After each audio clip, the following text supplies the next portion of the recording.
FM. Il est 11h05 sur l'Or FM en ce lundi 8 juin. Nous entamons officiellement ce pour ou contre avec Bérangère Thomas qui est avec nous, membre de l'opposition au conseil municipal de Metz, Front National. Bonjour, merci d'avoir accepté notre invitation. Bonjour. C'est une grande première pour vous. On va revenir sur les sujets qui font l'actualité. Le premier sujet, c'est sur ce fameux djihad, et il n'aurait pas dû le laisser partir. C'est en tout cas ce qu'accuse la mère d'un jeune parti en Syrie. Voilà 1 an et demi qu'une mère de famille niçoise n'a pas revu son fils parti faire le djihad en décembre 2013.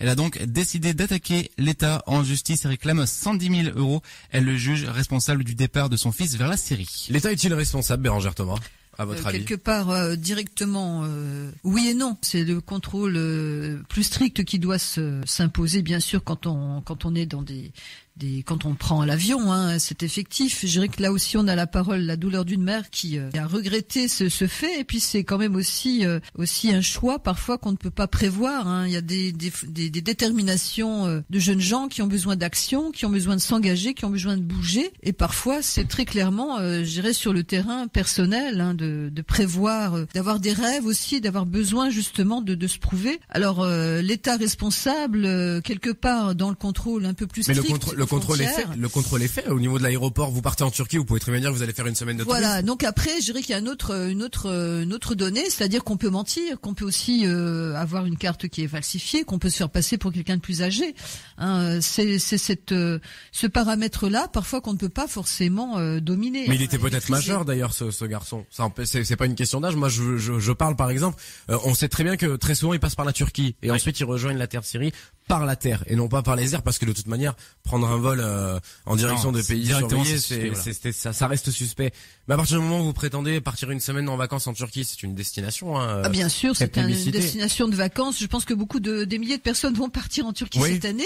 Et sont donc partis. C'est évident que c'est un peu délicat de se dire qui va vraiment aller en vacances en Turquie ou qui aura un autre plan. Donc je dirais que là aussi c'est le risque zéro, on ne peut pas vraiment forcément le calculer, hein. Il y a une marge à chaque fois, effectivement, on peut commettre des impairs et que d'autres personnes qui se rendent en Turquie y aillent pour d'autres raisons, ça c'est évident. Est-ce que finalement on peut penser que ce sont les parents qui sont responsables de ça?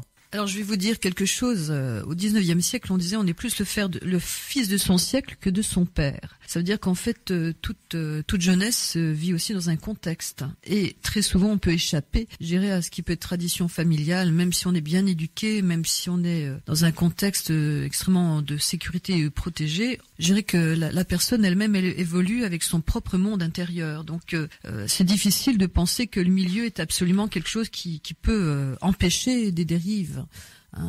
Dans tous les domaines, hein, aussi bien quelqu'un qui aura une addiction, qui aura un chemin de vie qui sera pas forcément celui qu'on aurait pu prédire parce qu'il est telle ou telle famille, tel ou tel milieu social. Donc c'est toujours difficile parce que on ne sait pas exactement comment une personne peut réagir dans un contexte.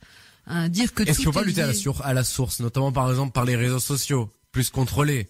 Parce qu'on sait qu'ils sont beaucoup embrigadés dans ces réseaux sociaux. On est présent par rapport à des informations, par rapport à une communication même qui échappe très souvent aux parents, hein. Ils sont pas derrière. Un parent n'est pas forcément toujours un ange gardien aussi quelque part. Il y a beaucoup de choses qui échappent. Par exemple, quand quelqu'un fume en cachette, ou il y a des choses tout anodines. Mais effectivement, la jeunesse actuelle est dans une sorte de mouvance de communication, d'images aussi qui sont valorisantes quelque part, hein, pour certains qui ont besoin de s'affirmer, de montrer qu'ils peuvent aussi être capable, avec bien sûr des effets positifs ou négatifs, mais je dirais qu'on ne peut pas en soi contrôler tous les esprits, hein. C'est presque un idéal de penser qu'il y a une pensée unique, justement, hein. Et c'est justement le risque, hein, quand on est dans une mouvance, dans un contexte extrêmement intéressant, je dirais, dans cette démarche de penser qu'on peut être embrigadé, qu'on peut avoir des endoctrinements. Il suffit d'avoir un moment de faiblesse et malheureusement ça peut très vite arriver.